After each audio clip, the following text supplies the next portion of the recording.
of the Hawaii County Charter 2012 edition by adding a new section relating to the responsibilities of the county. Defines the county's and agencies' duties to protect the public's health, safety, and welfare. Reference Communication 877, introduced by Ms. Ford. Councilmember Ford. Move to approve Bill number 254. It's been moved by Councilmember Ford and seconded by Councilmember Elegant. Councilmember Ford. Thank you very much. First of all, I would like to draw your attention to Communication 877.1, and I move to amend Bill 254 with the contents of Communication 877.1. I need a second. Second. Thank you. All this is doing is adding cultural resources as defined in Section 13-29 of the Charter. That is already on the books, but this, if you want to discuss this, it's already in the charter, and I wanted to make sure that my charter amendment echoes the Section 13-29. Okay, is there any other discussion on Communication 877.1? Councilmember Willie? Yeah, I just want to add that that other section 29 was something that I worked on and submitted to the Charter Commission to basically memorialize the public trust doctrine in the county charter. Back in 2006, the county went to court to say that public trust responsibilities lie with the state and not with the county, and the Hawaii Supreme Court said, no, you are a subdivision of the state, and as such, basically all government decisions, including county, are subject to that. Since then, there have been a number of cases, most recently the Kauai Springs case, sort of reinforcing them and in a way supporting more the how do we put that in action that Ms.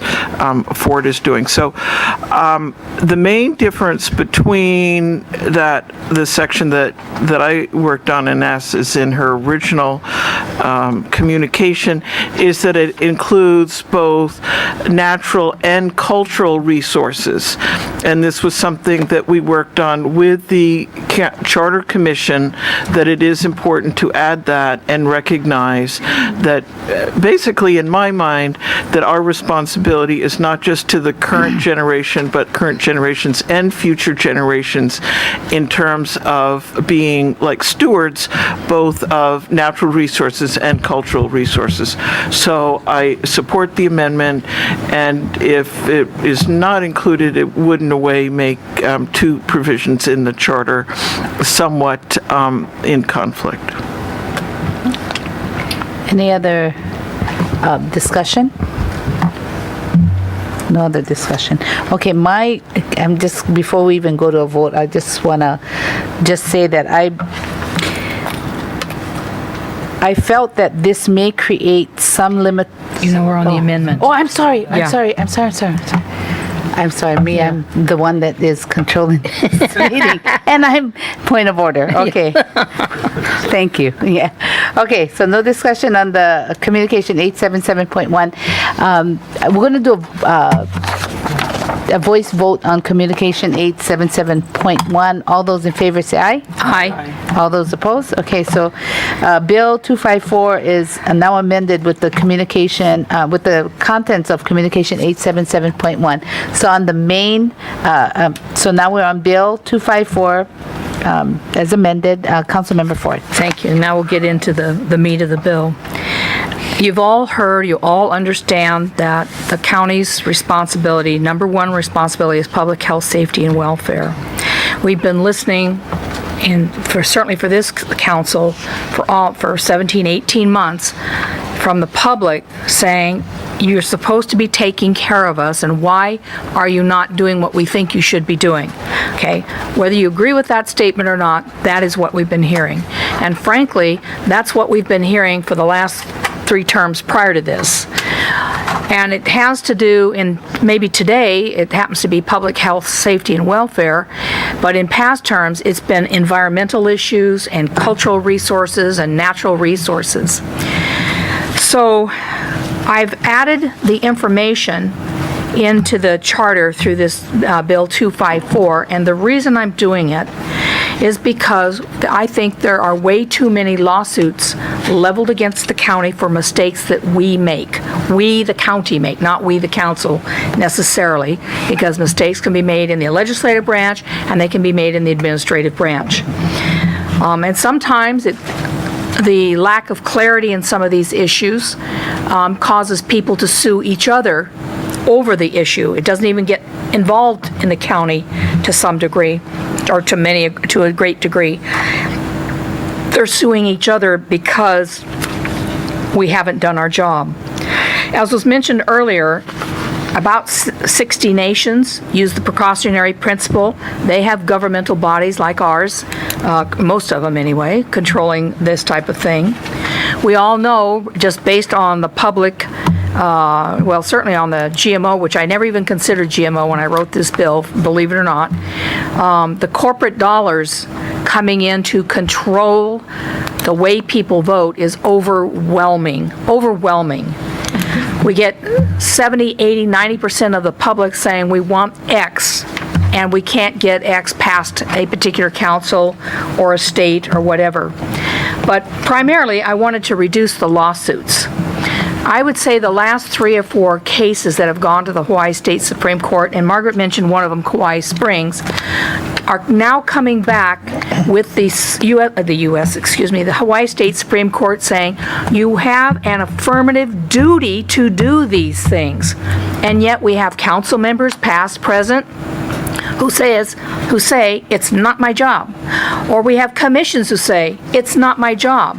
We have administrators who say, it's not my job. It's every one of our jobs to do what is in this statement. This is what the public has been asking for. This is the will of the people.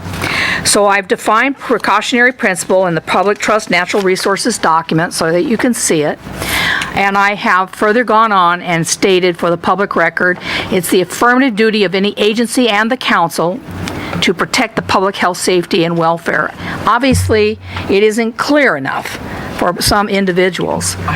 Next, it's the affirmative duty of any agency and the council to adhere to the Public Trust Natural Resources Doctrine, protect the natural beauty, natural resources by applying the precautionary principle in decision-making.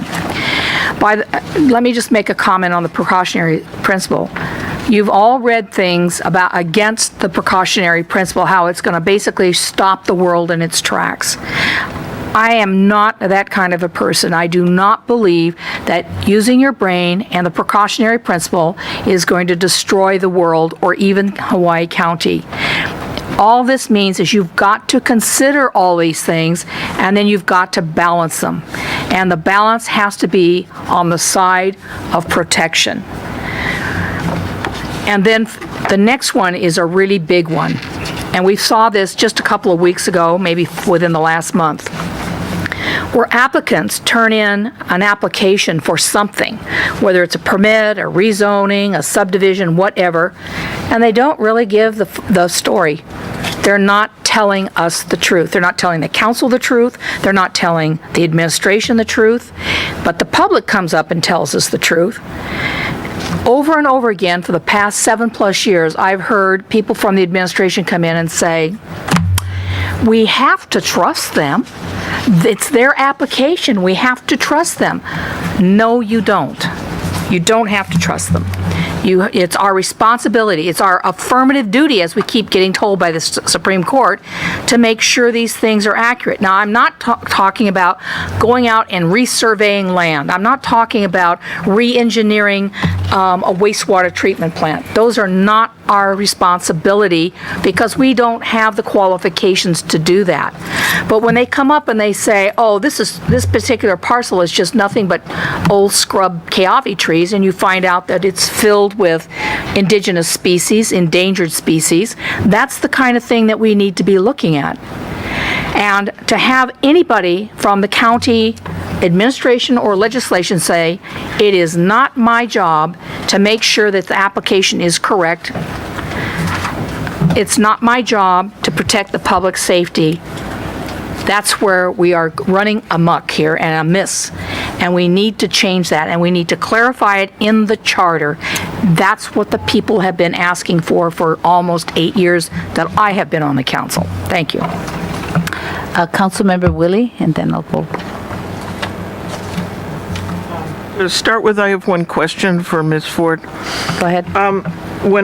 This is in reading the definition of precautionary principle, where it says, in the absence of scientific consensus, I'm just trying to recollect. I thought it was usually defined scientific certainty. I'm not sure where, so I'm just trying to look at,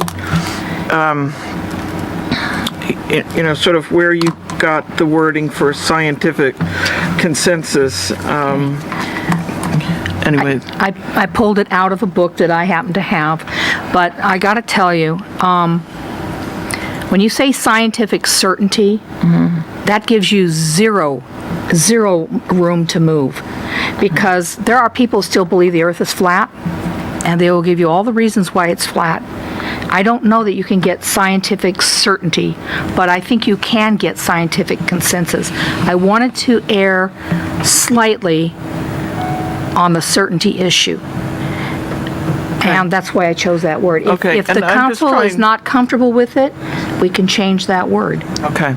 Just so you know, I understand what you're saying and your question. I do want to look at some different definitions, and I don't want to be inflexible. The word consensus, and probably this is tainted by all of the, the biotics. Well, we've got a consensus, and maybe I'm too tainted by that.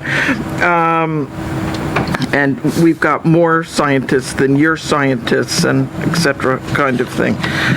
So I just want you to know I want to spend a little time on what the appropriate definition would be for here. I do want to say that I feel that when I made the effort to get the other provision in, I feel it's sort of treated as somewhat abstract and memorialized, and the courts have made in a number of cases, and I think I'm going to ask Ms. Seoff, I think it's, there was one, and it said, no, this is the responsibility of every government level in decision-making, and way back when we began as a council, I had sort of a sustainability bill, and this was a lot along the similar lines. And then when I read the Kauai Springs and some of the other, or even like our courts, the Missler decision, sort of putting it in a framework, identifying it, and where there is a burden or where there is a harm, what are the mitigating factors, and that the decision makers are responsible to put that so that the public knows, so everyone knows. So I think that spelling out what you're trying to do, I think that that's good. I have some questions in terms of actually the wording, and I need to spend some time on that. But I think one of my concerns has always been in terms of the developers, who's somebody coming in, what is their responsibility? And, okay, under the law and under our Supreme Court, they are responsible to adhere to the public trust doctrine, to these principles. It's constitutional law, it's county charter law in that, and it's in the Supreme Court. But from a due process point of view, I feel it's incumbent upon us to say what that means. And I tried to use that on a case, and when I was doing the design review committee in Waimea, and so I sort of spelled out that in each application you should put, here it is, how are you adhering to this principle, how are you mitigating impacts, and basically just sort of a self-monitoring framework. But it also meant that the decision makers had before them the same issues as those who are subject to them, and that we should be trying to put into words and put into criteria what we're going to hold people to, and not have it just be, oh, regardless of whatever the county writes, you're also subject to something else. I always feel both sides of the table should have the exact same checklist, and I think that I think that this could use some work in how it's set up, but I think that it is also a responsibility for us to clarify, what are those responsibilities that by law our court has said, county, you have to implement too, and not just the state. So I yield on that. Okay, Councilmember Kanuha. Thank you, Madam Chair. I just want to bring up Corporation Counsel, Kathy Garson. I have some questions, or maybe I can get your response to this bill.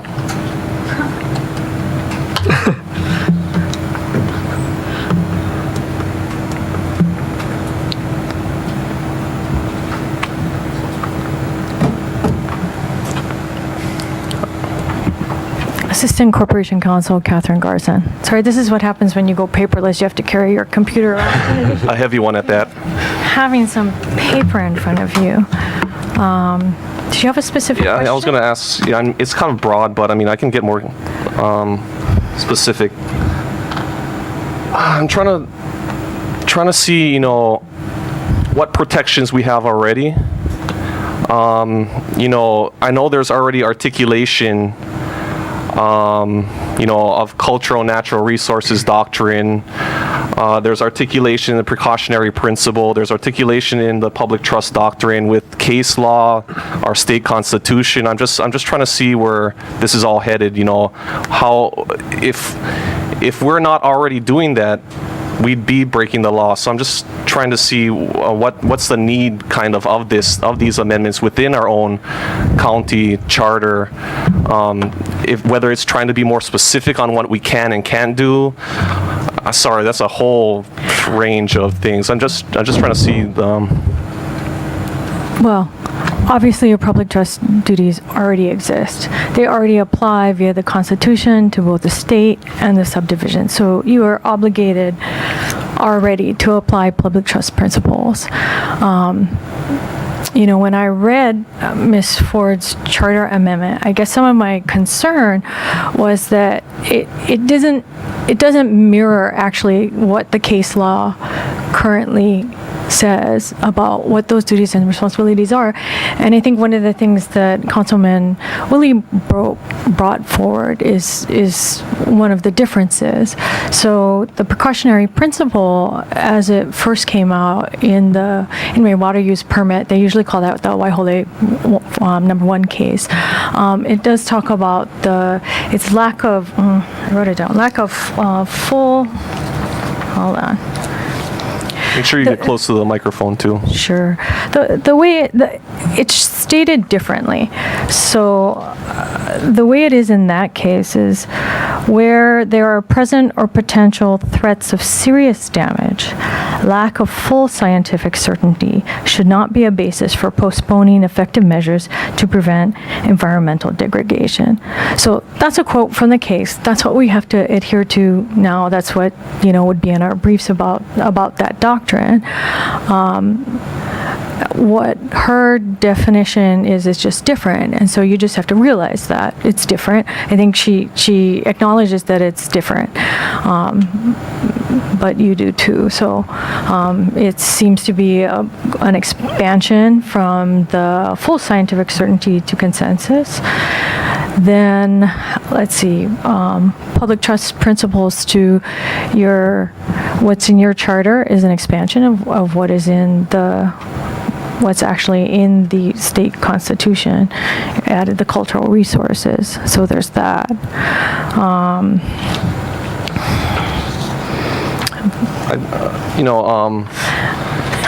abundance of case law on what the county is supposed to do in order to address its public trust duties. And most recently, there is the Kauai Springs, and in the Kauai Springs case, there were some factors that give guidelines to the county for what we need to consider.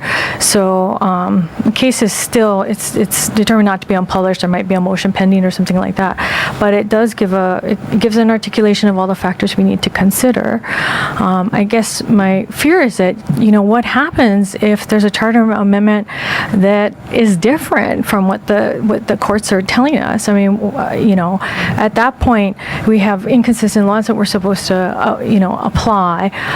The courts have truly define what those are, and they will continue to define it, and they'll continue to change it, and we will continue to adhere to those.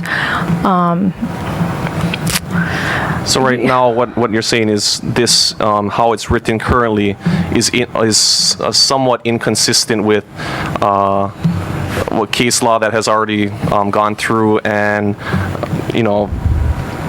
okay. Correct. Yeah. And you have to understand that it's not, and I think Councilwoman Ford was acknowledging that. You have to understand that it's different, it's more expansive, and we're going to have a different criteria. Also, is this the right section we need to be putting this in? Well, one of the concerns at first that I had was there was that other section, the 13-21. Yeah, that also had your public trust responsibilities. And so I think with the amendment, you're trying to make it consistent, but I didn't have a chance to compare exactly if it was exactly the same thing. So now you have it kind of in two different places in your charter, what the public trust that is going to apply to the county is. But she did just make that, you all just voted on the amendment to put the cultural resources in, so now you have that in both sections. Okay, I'm just trying to get a handle about this. Try not to expand the precautionary principle in a way that seems inconsistent with other case law about it, and for myself, noting that the public trust doctrine is part of a whole bunch of different cases, and it is expanding, or there's cases happening right now, and I'm sure in the future about what's going to happen, and it'll expand, it'll detract from a lot of different things about what's going on. But I'm just really trying to see if this is necessary at this time for us to put it inside our charter. I don't know. But I know we do have protections already set up. And Councilwoman Ford did talk about a balancing, and there always is. So this is a quote from Kauai Springs, but it says the public trust creates an affirmative duty of the state and its political subdivisions to take public trust into account in the planning and allocation. This is of water resources, and to protect public trust uses whenever feasible. And it talks about how you balance public trust versus private needs versus commercial versus private. I mean, there is a lot of balancing. That's not really specified in the charter amendment. And then as the charter amendment is different from what the case law is, how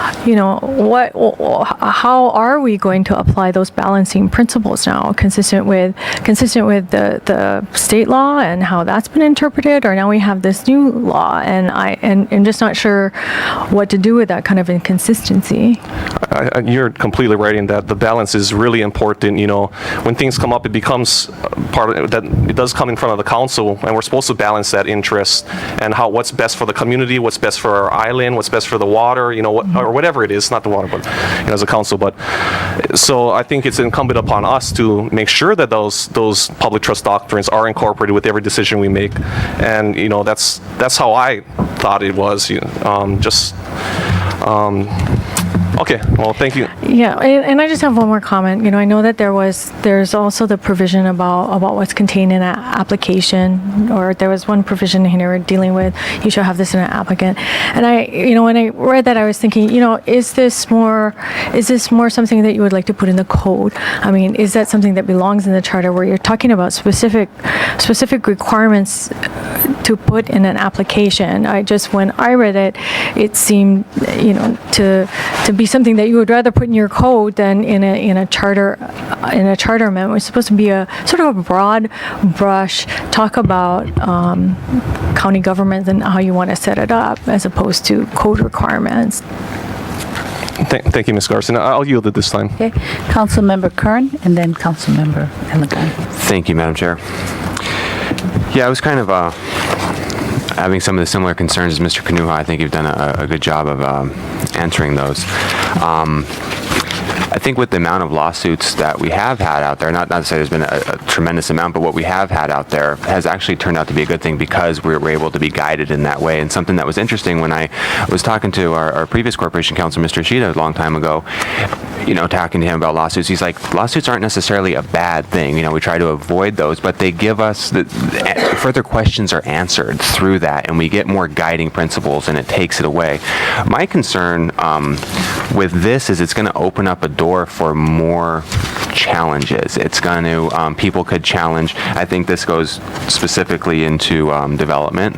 I think it could go into the GMO conversation or any of these other conversations. And what it'll do is it's going to, I remember there was a bill that was submitted at the beginning of the session by Ms. Willie that had to do with planning, and it was kind of the same feeling that I had. It just wasn't clear enough, and it's just going to be open to interpretation. Then we're going to have this crossed with the case law, crossed with our Constitution. And it's like, I feel that, speaking for myself, and I have nothing but respect for everybody here, that's what we're doing. We're here, each one of us is working in the best of intention for public health and the welfare. That's what we're here. I personally don't think we need an additional layer telling us that. That's what we're doing. There's conversations that have been coming up through testimony, through some of the dialogue here that isn't really happening. I look back at our term and I say it's happened. We've passed GMO. There's no money that was controlling any of that. It was 6-3. The three that voted against it, it was just a difference of opinion. It wasn't that there was money controlling in these ad campaigns and we had $1 million come into Hawaii County to try to avoid it. That's not the case. For anti-fracking, it came up. We passed it. We approved it. We've been doing this. I feel like we already do this. I feel like this, as this layer, and being inconsistent, will have unintended consequences. And I also feel that there is no money affecting our votes. For me, anyways, and I feel I look at how everybody's voting. I look at down the line. It's how we feel. It's how our constituents feel. That's where it's coming from. Just trying to do our job. Not that we always agree, but that's just we got to take that out of the equation. Getting into the rezones and this concept of trusting the applicant and everything else. You need to understand. People need to understand the concept of a rezone. They're coming in to rezone their property to whatever it might be, village commercial. There's 40 different potential uses on that. As an issuing body of a rezone, we need to look at use and density. Period. Is the use in there? Is the density right? I don't care if they're coming in saying they're going to do a office complex, and later they change up and they do a commercial complex or a multifamily. As long as the use and density are in alignment, it should be fine. It's like I feel that we overstep ourselves sometimes on this, and it's challenging. Just the way I look at it, though, is that's what we're here when it comes to land use as a rezone. Use and density, knowing that the person could sell it, knowing that the person could change their mind as soon as they go out the door, knowing that the plan we look at doesn't really mean anything.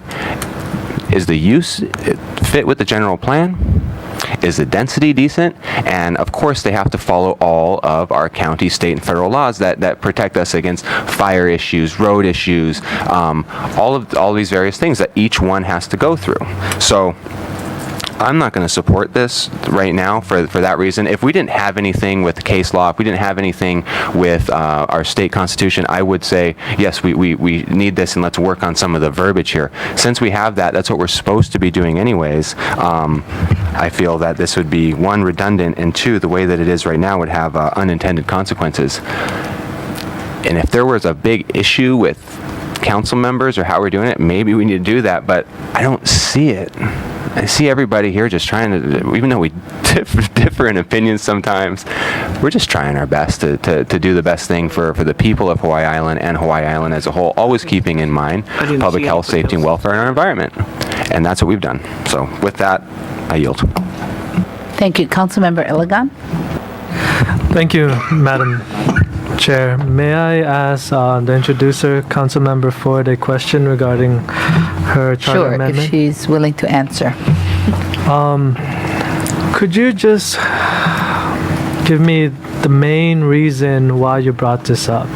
Yes. Your inspiration, My inspiration? your reason, My inspiration is the public coming in here and testifying for 7 years, and how many months are we? 17 months into this term. That they consistently come in and say, you're not doing enough to protect us. That's the inspiration.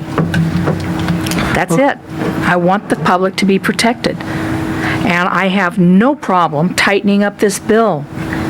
The problem that Ms. Garson raises, and she's quoting the Kauai Springs case, I think, is that each case that gets determined isn't a rubber stamp of the one before it.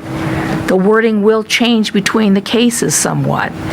So I can quote Kauai Springs. I can quote Waiahele. if we could just, whatever. if we could stop on that, did you have a comment for that, Ms. Garson? Oh, no, I guess that's exactly my point, is that the case law is constantly evolving, and the courts are continuing to interpret, and there are new requirements and interpretations. And so I guess that was actually the reason, opposite of the reason Ms. Ford wants to codify it and saying, there's some flexibility. The law is continually changing, and the courts are interpreting it, and whenever they do, we follow it. Okay, thank you. So your main thing is not necessarily flexibility, it's more concrete. That's why you put this on here. I want the county, every agency and the council to understand that we must follow the state laws and the court cases. I want it, for instance, let me give you a really good, bad example. Well, It took 3 lawsuits to get the word shall through the brains of some people in the county. 3 times a court ruled the word shall meant mandatory. And for years, we've been hearing the administration come through, not just this administration, past ones, saying it's discretionary. So your amendment listing down each responsibility, there'll be no discretion on how to interpret it? Not on the word shall. So this is what you're doing with this amendment? I'm doing this because the public says we are not doing enough to protect them. And that's why I'm putting it in here. So the council and all agencies of the county understand we have an affirmative duty to do the things that we should be doing. We're not always doing it. Well, the public also say that we should treat everybody fairly. There's Yes. is there anything responsibility that we should treat everybody fairly here? Not here. You can write something for it if you want. How about fiscal responsibility? That's another principle that we should Well, lack of consider. fiscal responsibility is called, I think, malfeasance or misfeasance or something. Well, there's a lot more I can think of. Should we But list that has all nothing to do in with there? this bill. Well, it does, because you opened that up. Because you're saying my only responsibility is public safety and environment, and also the public trust national resource doctrine, zone changing, Is that what you're trying to do? No, that is not our only responsibilities. It's what I'm trying to encode in the charter with this bill. There are many other things that we're responsible for as a county. Are they less important than these? It depends. On case by case? It depends. I can't sit here and tell you on a million potentials that it's going to be one way or the other. I can't do that. Okay, And you're asking to have a million things put in here. I'm not doing that. I'm only dealing with precautionary principle and the public trust natural resources document and our affirmative duties on those. That's all I'm dealing with. Then just why those? Why those? Because that's what the public's been asking for all of the time I've been on the council. And I think when you were in the council, the public I still am. While you're in the council right now, I think we had gambling. That came before the council. Yeah? Legalization of marijuana. Yes? That came before the council. Is that what's our responsibility regarding that? Well, I voted no for both of them, so I don't know what your responsibility is, but I thought they were not safe for our island, and I voted no. So, do any more questions? He's I just would being argumentative. Yeah, if we can keep the discussion, I don't know if you want to continue to ask questions and if she's willing to I'm willing to answer anything. Okay. I'm trying to get an understanding on why he wants to. she wants to make this amendment. And from what I understood, is that different issues come before the council. And depending on the issues, there's different principles that you vote on. So what you're putting down, because the charter is what we live by, that's what gives us our authority and our power. So you're saying in the charter that this is our only responsibilities, I really. did not say that. That's your words. Well, that's what, it's our I'm charter. only dealing with these two issues, Mr. Iligan. If you want to deal with the other million issues, write some legislation. These are the two that I'm choosing because that's what I've heard from the public. I see. can't take care of everything all by myself in one term. If you want to write some legislation, I would be fascinated to see it. But this is just these two issues. Well, the first legislation I would write is strike out these, because I think when our responsibilities is different for each council member and different for each issue that comes before us. We try to represent each district the way the constituent feels. Mr. Iligan, you sat here and heard testimony from your district saying they wanted this passed. I heard from 5 individuals from my district. There's 20,000 people I represent. So? And I heard what they said. And I heard that they want this passed. But I felt like we need that flexibility on each issue. We can't be just grounded on one certain or 3 certain principles. And you want to ground it to just these 3 specific or couple. I did not say that, Mr. Iligan. That's your language. Okay, so if you have any questions or something, then Ms. Ford can answer. If you have any more specific questions. Councilmember Ford answered my questions. Okay, thank you very much. Karen, did you speak on round 1 already? No, not yet. Okay, Councilmember Eo. Thank you, Madam Chair. Okay, so I spent a lot of time pondering, learning all about the laws of our state and our constitutional laws with regards to land use, development, and how those things impact cultural practices and natural resources. And a lot of this discussion is close to my heart and one of my passions for the last 25 years. Now, so I'm thankful that Ms. Ford wants to address it, but I really, and I kind of understand where Mr. Iligan's trying to explain this without really him finding the exact, maybe appropriate way, but this section, this opening section of our charter, which is the powers of the county, deals with the powers of the county. Now, Ms. Ford's charter amendment is adding a new title to Article 2, which would mean the article would be called Powers and Responsibilities of the County. So it totally changes what I think the article was intending to do as powers of the county, okay? Now we're adding responsibilities of the county. Once you add responsibilities of the county, I see what Mr. Iligan is struggling with, because he's saying there's a whole long list of responsibilities. Now, two big responsibilities, which Ms. Ford's trying to address, are the precautionary principle and the public trust doctrine, which we are mandated to uphold in every single level of government. All agencies of the state are mandated to uphold by the Constitution and by other state law and case law. But whether we do it or not, whether there's mistakes made, whether there's lawsuits that ensue, that's, doing this isn't really going to stop that, too. I mean, decision makers are still going to make wrong decisions, et cetera. But when I was thinking about all this, and I looked at Ms. Willie's, actually, she was responsible for bringing forward that, when we had the Charter Commission, Ms. Willie, having been also close to a lot of land use law and cases, wanted to memorialize something in the charter that would give a little bit more authority or direction to the county, that we would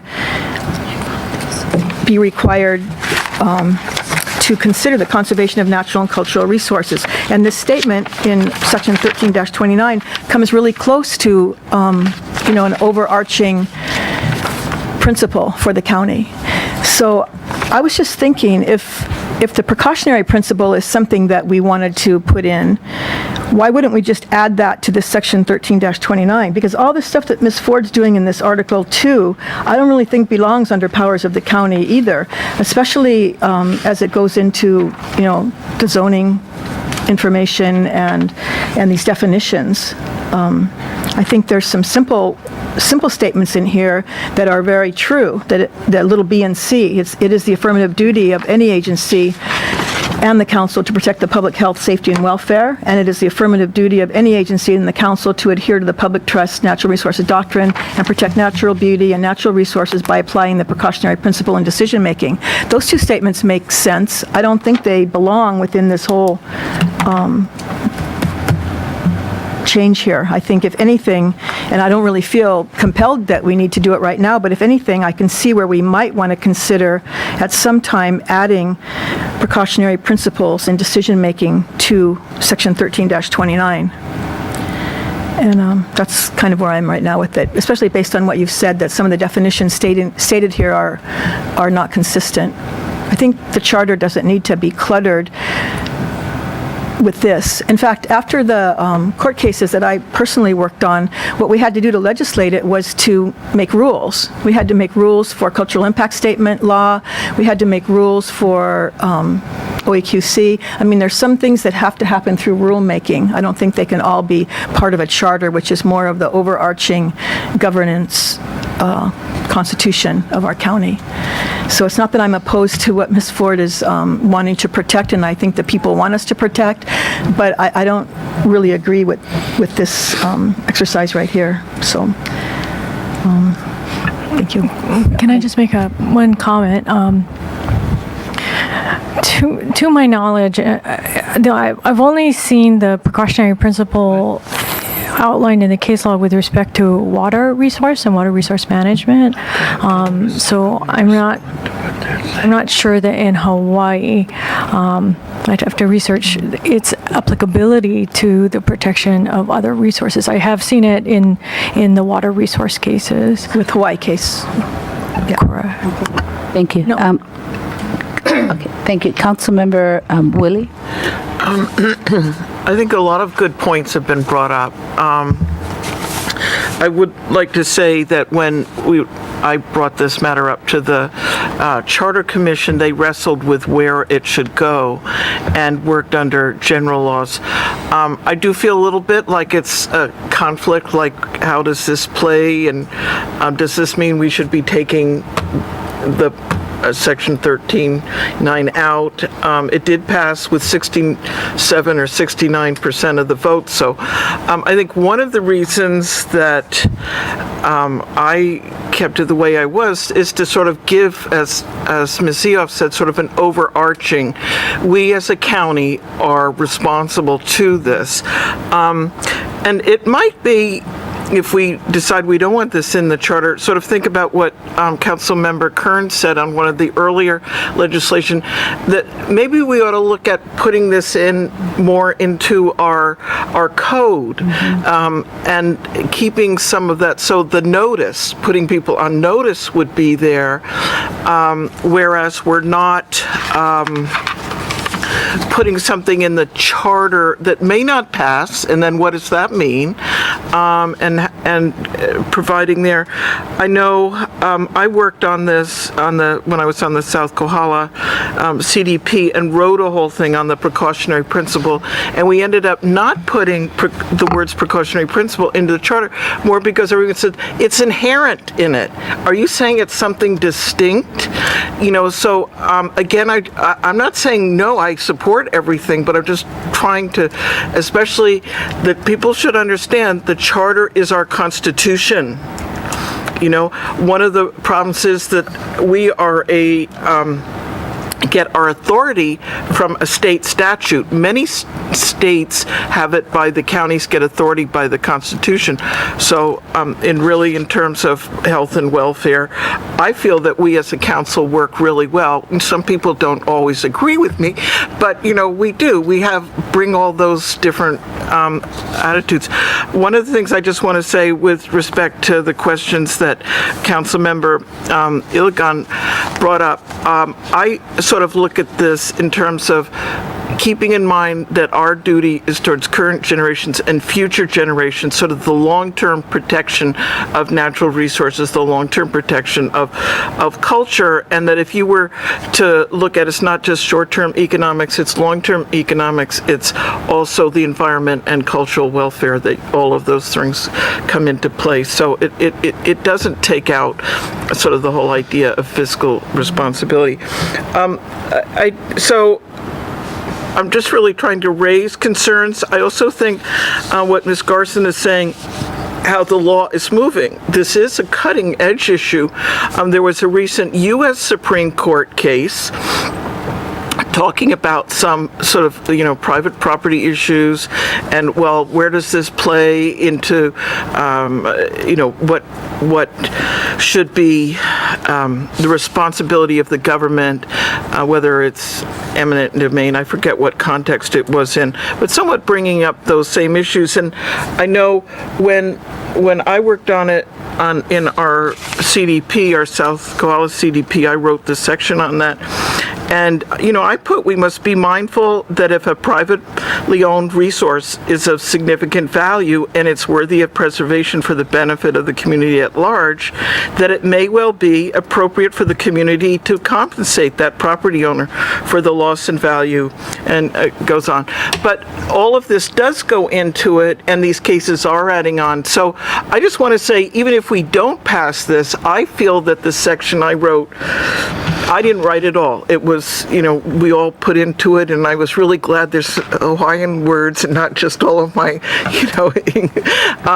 and how do we best implement that? And I do feel that if we don't do something in the charter, my thought after the Kauai Springs case at some point is to look at where we put some things in the code so that people are a little bit more aware of what that means on the level that you're talking about, Ms. Ford. So if she wants to respond to me,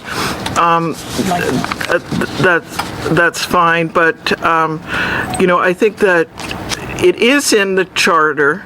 It is in a different place in the charter. It's under general laws or general rules. And it may be that if we want to do some clarification, such as clarifying that this incorporates the precautionary principle, I have no problem with that, but I think having it in two sections is not a good idea. So everybody had a chance in the first round, so I got a chance in the first round too, because I had it on the other bill, so I'm going to take this opportunity. And I want to just piggyback on what you said. You mentioned CDPs. And that's where I think, we say that our concern is for the public.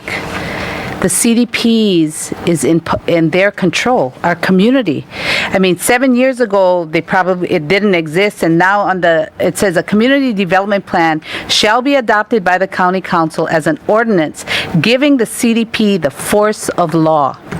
This is in contrast to plans created over past years adopted by resolution that served only as guidelines or reference documents to decision makers. The community right now, and going back to what Mr. Elegant said, all of the communities, we have all separate districts with different concerns, and we have all the different CDPs now in full control. And that's where I would want to support people power, through the CDPs, because they are the ones that hold us accountable. They hold the county accountable to developers coming in and what we want in our communities. So I think we need to start focusing and putting more energy into giving the power back to the people. And that's through our CDP. Not for us, to keep controlling things or limiting us our own responsibilities through an ordinance, because right now it is a little limited, and I'm concerned about that would be listed as like so-called our only responsibilities. I think our responsibilities are to the people, and I think I want the CDPs to have the full power, and that power be to the people. So that's my comment. Councilmember Ford? Thank you. First of all, I must respectfully disagree with Ms. Poindexter, and the reason I would not put either one of these items in a CDP is because it would only apply to that area of the island. You could have Puna with public trust and precautionary principle, and nothing else would apply on those two issues anyplace else in the county. That's a lower level ordinance than our Hawaii County codes, and much lower level than our charter. I very deliberately put these responsibilities here in Section 2, up front in the charter. Because to me, when you have powers delegated to you, you have an equal amount of responsibility. And that's what I'm not seeing. I'm not seeing the responsibility balancing the powers. The Mr. case is probably the very best case I can think of off the top of my head. And that's going up to the ICA and possibly the state Supreme Court, where an administrator made a decision based on whatever, not to do the right thing, and now it's going forward. We, as a council, even said, don't appeal this case, and the county appealed the case. And as we go forward, I have to look at things like that, and I have to say, this is not about the county trying to do the right thing. This is about trying to bankrupt an honest people so that nobody will ever try to challenge the county again. And that's why I wanted the responsibility up front in the charter, so that we look at these things and we say, it's right up front. You got power, but you got responsibility to go with it, and you better be paying attention to what you're doing. I'm not trying to diminish the section that Ms. Willie wrote in Section 13-29. I think it speaks for itself, and it's great. But it doesn't mention the precautionary principle. It doesn't mention the public trust natural resources. It doesn't say there's an affirmative duty. It doesn't say any of those things. It's very, very broad. I don't want it to be so broad that our county council and our county agencies do not understand that they have an affirmative duty, because frankly, they don't think they do, or we wouldn't be getting these cases coming up like the Missler. If the public trust natural resources doctrine had been applied, the Missler case would not be in a court of law. It would have been stopped right at the planning department, and they would have said, wait a second, you've made a mistake here, Mr. Applicant, and it's not going forward until you clean this up. Instead, we have hundreds of thousands of dollars being charged in legal fees to honest people who said, this is not right. And then if that's not bad enough, then we told them not to appeal it, and they did, and now we got more hundreds of thousands of dollars going. That's what counties do to punish people who dare to stand up to the authority figures in the county. They drive them into bankruptcy. I don't want that to happen. I want us all to say, we take responsibility for what we do. We have these fabulous powers, and there's a balancing act, and it's called responsibility. That's what this is about, and that's why I put it into Article 2 of this thing. And I would never put something like this in a CDP, because then it would only apply to one area. It's possible that it could go into the charter, the code, but the code can be changed by any council that wants to vote and change the law. Simple to do if you put it in the code. The people own this charter. The people own the charter, not us. And that's why I put it in the charter, and that's why I put it here. And I would want to respond on the clarification on not putting in the CDP, but I won't at this time. Councilmember Kanuha. Thank you, Madam Chair. I just would real briefly, I'll disagree with a few statements by Ms. Ford. I think, having this in the charter, I think the planning commission, the planning director at that time would have done the same thing they would have done even if this was in the charter of our county constitution. This is applicable they have to follow this no matter what. And, they made a decision. It possibly could be the wrong decision. The court of law is going to decide whether it's right or wrong. They made the decision based off of what they thought was right. But whether having this in or out, I think they would have made the same exact decision. So I'll respectfully, disagree with that statement, because these are principles and doctrines that are, like I said earlier, they're part of case law, part of our state constitution. There's a lot of things being said about this, but there is vagueness here and there for whether that's why these lawsuits come up, to say whether they're right or wrong in certain specific cases, and that's the case law that comes out of that. So for that type of thing, the Misler case, these words could have been in our county charter, and we would have probably had the same exact thing come out of it, another lawsuit. So that's I just wanted to say that real quickly, but I'll yield to this time. Okay. Councilmember Iligan. Thank you, Madam Chair. And if one of the reasons is actually putting this onto a charter is because we don't want any more lawsuits, look at the nomination. That was another lawsuit. And that was on a charter that specifically defines that. So this being on here, I honestly just believe that this is the powers of the county. It's given us the authority, and it should be that's what this Article 2 is all about. It shouldn't add in those responsibilities. And like other council members who spoke, we do live by this, and it's really those other issues that comes before us. It's really tough to make decisions for the rest of the county. And for me, I've always been challenging people to adopt values and principles. And we all have these responsibilities. And we do our best to make decisions for the county.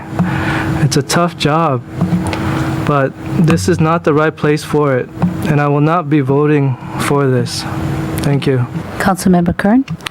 Thank you, Madam Chair. Yeah, just real briefly that, forgot to say this in the last thing, that Mr. Elegant kind of said it, that to me, the precautionary principle should be common sense, should be what we're doing.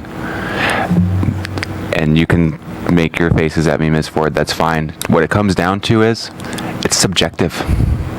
Because while I may think something is right and I'm going underneath the precautionary principle on what I believe, Ms. Ford, Mr. Nishi might disagree with that. Doesn't mean that they're wrong or that I'm right or that they're right and I'm wrong. It's subjective, and that's why we're made up of a 9-body panel, council. So we can have that. We can have that dialogue, and we can agree to disagree. because that's just what it is. It's so hard to define that, and I believe we're already supposed to be doing that because of the state constitution and all the case law and everything else. So it's there, and to me, it just should be common sense. And again, I haven't seen anything that would show otherwise, and it's too subjective to try to get it down to every exact detail. And if it didn't exist in the state level, we should be doing this for sure. So with that, I yield, and we should move forward. Okay, seeing no other lights on and everything, I'm going to ask for a roll call vote. Mr. Clerk?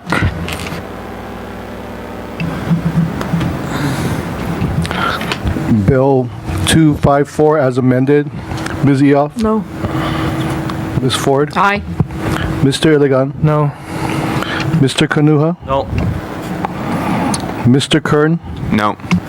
Mr. Onishi? Ms. Willie? No. Mr. Yoshimoto? No. Chair Poindexter? No. Chair Poindexter, you have 1 aye and 8 noes. Okay, Bill 254 fails and moves forward to council with a negative recommendation. Mr. Clerk, will you please read in Bill 255?